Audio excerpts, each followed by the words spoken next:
It's some real progression because you can see like, oh, he started here, he started there. He always got his boy KP on there. We always doing his thing, staying loyal. It says a lot about certain men, man. That's why I be looking at dudes. It's like you don't have a message behind what you're doing. Yeah, you're just doing it because you're doing it. Yeah, we got. It took time because honestly, bro, y'all look at the subscriber amount. We were doing videos with him, and I had like 500 subscribers.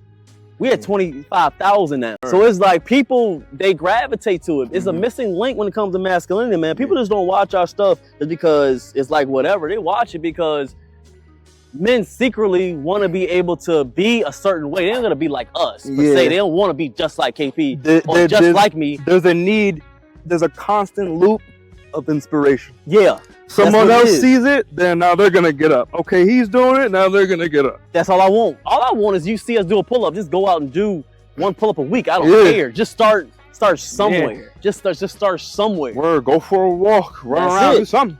Cause you don't understand what we doing now. They're gonna be we inspiring the next probably the 12-year-old right now watching. And you see him about 8 years. Yep. He'll shout us in the video. Be like, yo, I was 12 years old, man. I saw these dudes outside. I forgot their names. I think KP. Yeah. They inspired me to do my YouTube channel. He got 1 million subscribers. He shouting us out 8 years from now. Yeah. This is where it starts right here, man. We up here learning and showing the next generation that they need to get outside and work out, man. There's gonna be a few dudes out there that's gonna be like, yeah, I gotta start this, start doing that. Yeah. So they see it's able to be done. I'm trying to tell you, man, this is